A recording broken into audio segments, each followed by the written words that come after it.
Alors, salut les mordus! Aujourd'hui, je suis avec notre mordu Stéphane Ladiraison, qui a accepté au pied levé de nous en donner une entrevue assez rapidement. Je te remercie beaucoup, Stéphane. Bienvenue parmi les mordus. Tu es nouveau avec nous, hein? Eh bien, bonsoir à tous et merci d'être là virtuellement, mais sur le Vendée Globe, et c'est un plaisir de partager avec vous.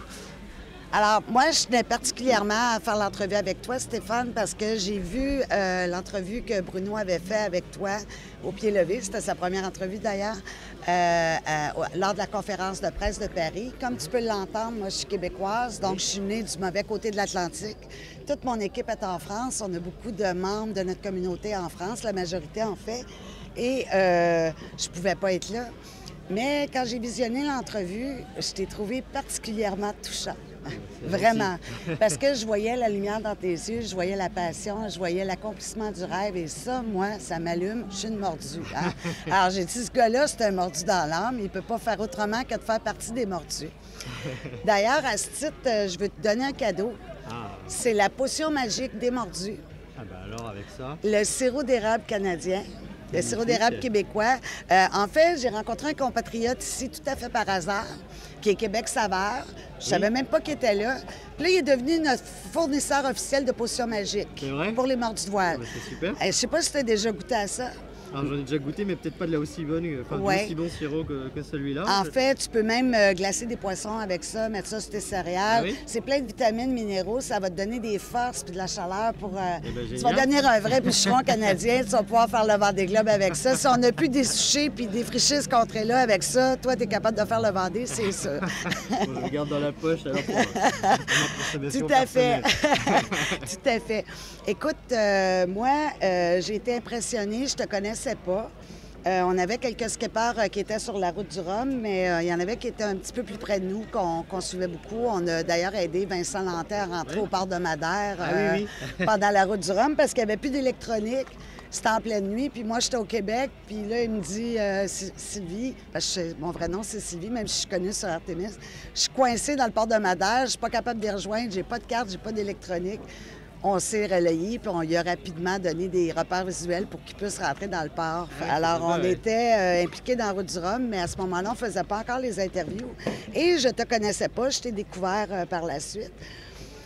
Tu as un palmarès assez impressionnant. Ce que j'ai pu voir, c'est que tu avais fait plusieurs courses dans les dernières années, dont la route du Rhum en classe 40. Tu es terminé 4e en Guadeloupe malgré que tu as déchiré ta voile.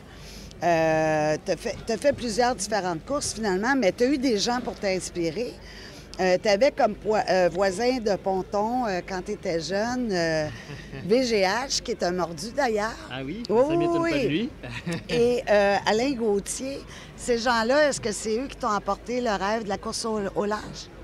Et je pense que le rêve, il m'avait d'abord été apporté par mon père, qui aurait été un mordu s'il était toujours là, qui n'était pas un compétiteur, mais qui était un amoureux de la mer et qui, très jeune, m'amenait sur son bateau sans aucune prétention, autre que celle de partager un moment de plaisir. Et donc, c'est d'abord lui qui m'a inoculé ce virus, cette passion de la mer. Et j'ai envie de dire, après, la compétition et le large, c'est un cheminement un peu personnel et qui est évidemment aussi lié à justement à ces rencontres avec Alain Gauthier et Jean-Luc Vandenesse. Enfin, je dis rencontre, bien que j'étais bien trop timide pour aller m'adresser à eux. À 15 ans, j'ai regardé avec des yeux ronds comme des billes, plein d'admiration et de passion, mais en retrait. Voilà. Mais j'observais ce qu'ils faisaient et j'ai envie de dire bien avant qu'ils obtiennent les résultats qu'ils ont obtenus. C'est-à-dire que je ne me suis pas projeté dans leur victoire. Je me suis projeté dans la préparation de leur projet et la façon dont ils avaient manifestement à cœur de vivre à fond leurs rêves et leurs passions. C'est ça qui m'a donné envie. Donc, je les ai suivis dans la course, le Vendée Globe 92-93 en particulier, et ça m'a définitivement conquis. Et à l'arrivée de la course, j'avais le cœur qui vibrait dans tous les sens et je me suis dit qu'un jour j'y serais aussi. Oui. Ben, en fait, c'est ça que j'ai senti dans l'entrevue que j'ai vue de toi, puis ça m'a tellement remué. Je te jure, j'en ai parlé à mon équipe. J'ai dit, wow, il y a quelque chose, il y a le feu sacré. Ils ont tous le feu sacré, mais il y en a que ça paraît plus que d'autres. Mais cette lumière-là que je voyais dans tes yeux, je l'ai vue avec d'autres skippers, mais autant expérimenté. Autant Jean Le Cam, quand il parle, des fois, on la voit. que Nicolas Boydévisi ou d'autres, tu sais. Puis ça, je pense que ça parle énormément. Moi, ça me touche beaucoup. J'aimerais que tu me parles un petit peu de ton bateau. Ce bateau-là, il est particulier, puis tu as un projet particulier avec lui. Il te tenait à cœur, ce bateau-là? Alors oui, ce bateau est particulier. Je suis vraiment très, très heureux de l'avoir trouvé parce que j'ai lancé mon projet Vendée Globe assez tardivement, parce que c'était courant 2015. Et je me suis confronté à une première difficulté, c'était de trouver un bateau qui convienne à mon cahier des charges. Alors, qui convienne à mon cahier des charges, c'est déjà un bateau dans un budget raisonnable que je puisse acheter, mais un bateau qui soit quand même performant, parce que moi je suis compétiteur et pour moi le Vendée Globe c'est le tour du monde, c'est l'aventure, mais c'est aussi de le faire vite, parce que c'est ça qui en fait une épreuve particulièrement difficile. J'arrivais pas, j'étais attentiste, j'arrivais pas à trouver la monture de mes rêves, je tombais sur des vieux bateaux. Et puis en fouinant, en grattant, j'ai fini par trouver ce bateau qui est l'ancien Hugo Boss Alex Thompson qu'il avait en 2008 et que j'ai trouvé à Gdansk en Pologne. Et c'est justement parce que, entre autres, il était retiré en Pologne et que personne ne faisait trop l'effort d'aller si loin pour le voir, que j'ai eu l'opportunité de le trouver tardivement. Ouais. Donc c'était une super rencontre avec ce bateau parce que c'est le même architecte que mon Classe 40 et qu'un de mes Mini, Finot Conque, et c'est une façon d'appréhender les carènes, la structure des navires qui correspondait complètement à ma philosophie du Vendée Globe, donc c'est-à-dire des bateaux qui sont très équilibrés et très fiables. Pour moi c'était super important.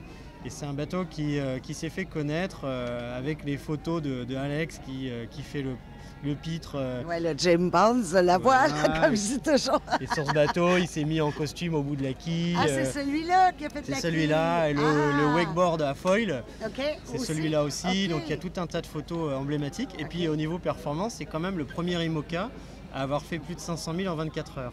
Wow, oui, ça j'ai lu ça, c'est incroyable. Voilà, c'est incroyable. C'est plus de 20 nœuds de moyenne, il avait fait ça sur la Barcelona. Oui. Donc ça veut dire que même encore aujourd'hui, c'est un bateau qui a 2 générations, on va dire, en arrière, génération 2008, mais il a de beaux restes et qui colle complètement à mon programme et que ça ressemble un petit peu, on va dire, à mon approche de la route du Rhum, un bon bateau qui est en retrait par rapport à ceux qui prétendent à la victoire, mais qui permet de jouer placé, de faire ma course à mon rythme, dans le sens où dans la gestion de mon bateau, parce que j'ai vraiment un cœur d'arriver.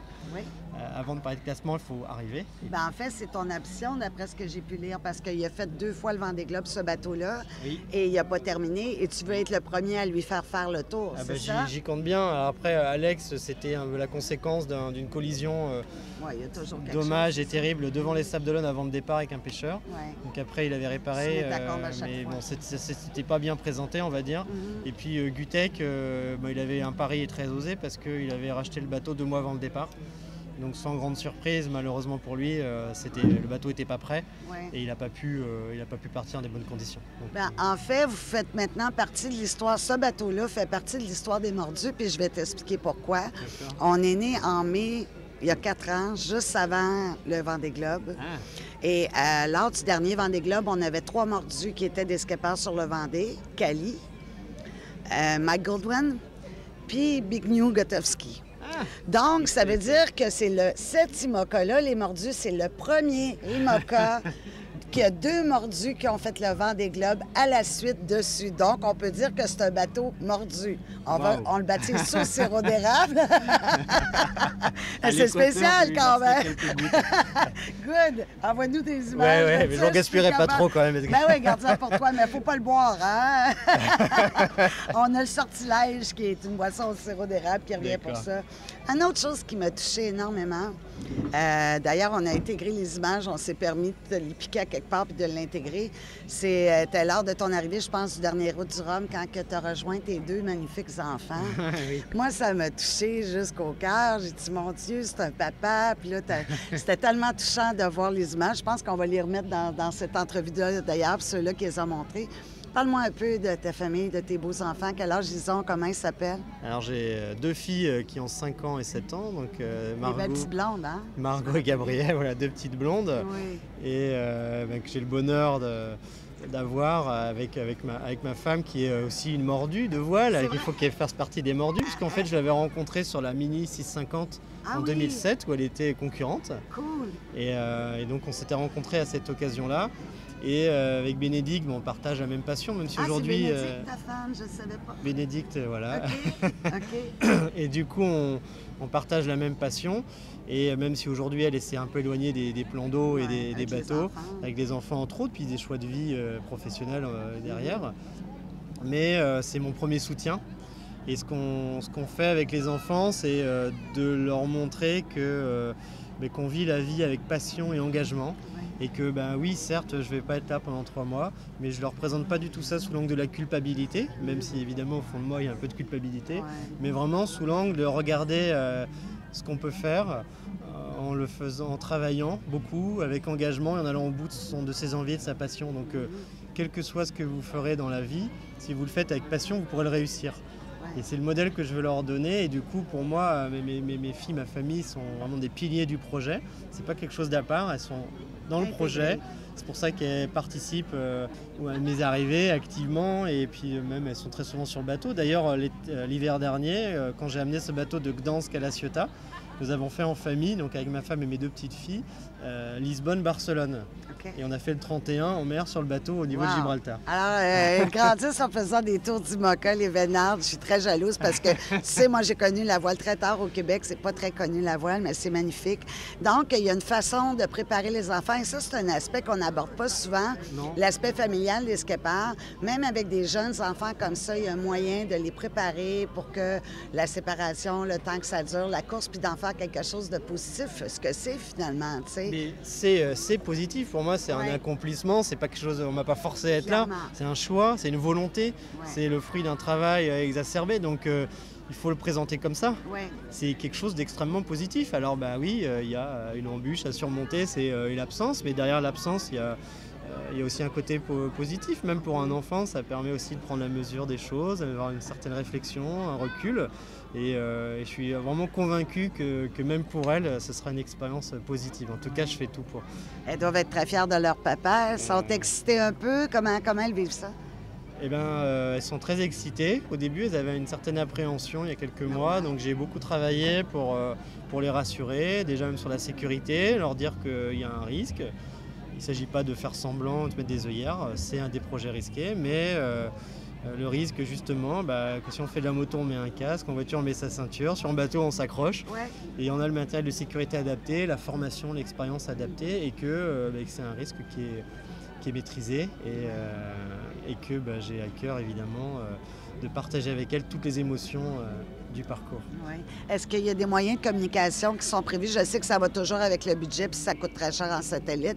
Y a-t-il des moments où est-ce que tu vas pouvoir communiquer avec ta femme, avec Bénédicte et tes enfants? Alors, Gabrielle et Margot. Et Margot, quel joli nom. Un ange, puis une chanteuse, je crois. Oui. Ou actrice. Oui, il y a des moyens de communiquer. Alors, c'est vrai que sur des courses plus courtes, type Route du Rhum, je prenais une direction opposée à celle que je vais prendre, qui consistait à ne pas du tout les contacter pendant 2-3 semaines. L'idée, c'était, je jugeais que c'était une absence qui était quand même tout à fait gérable pour elle et qui me permettait de rester très concentré sur ma course. Maintenant, 3 mois, c'est un peu difficile de l'envisager comme ça. Donc on a fait autrement. On a institutionnalisé avec ma femme un rendez-vous qu'on veut quotidien, donc aura un coût, mais qui fait partie de l'aventure, même si j'ai pas un gros budget, qui consistera à pouvoir entendre leur voix et réciproquement 2-3 minutes par jour. C'est pas grand-chose, mais qu'on garde un lien continu, leur dire un petit mot avant qu'elles s'endorment, ça les rassure, et puis voilà. C'est magnifique. En parlant de budget, justement, dernière question, j'ai vu qu'il y avait quand même pas mal de monde derrière toi. Il y a beaucoup de skippers qui ont de la misère à boucler un budget. Je ne sais pas où est-ce que tu en es, mais je voyais qu'il y avait beaucoup de partenaires qui avaient l'air à s'être investis sérieusement. Et c'est quand même une belle réussite pour quelqu'un qui commence, qui fait son premier Vendée, mais malgré que tu as un parcours absolument admirable.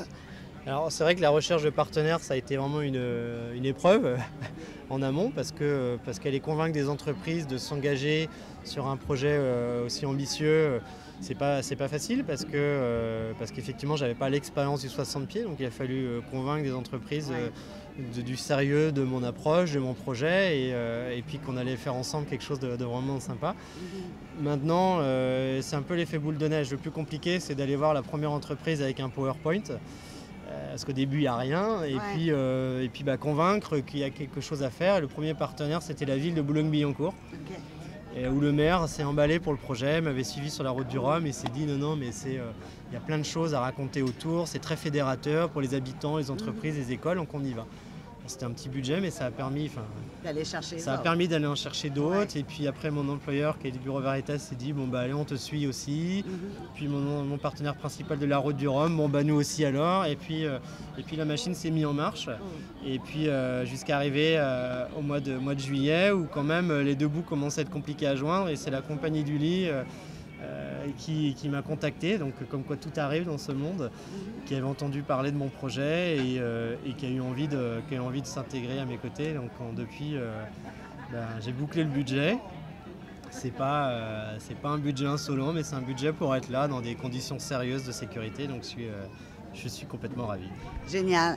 Moi, je suis toujours inquiète pour mes mordus quand ils partent, particulièrement, qu'ils soient des plaisanciers ou qu'ils soient des skippers. Je me suis fait des cheveux blancs plein de fois. Il faut que tu me promettes de ne pas marcher sur la quille de celui-là.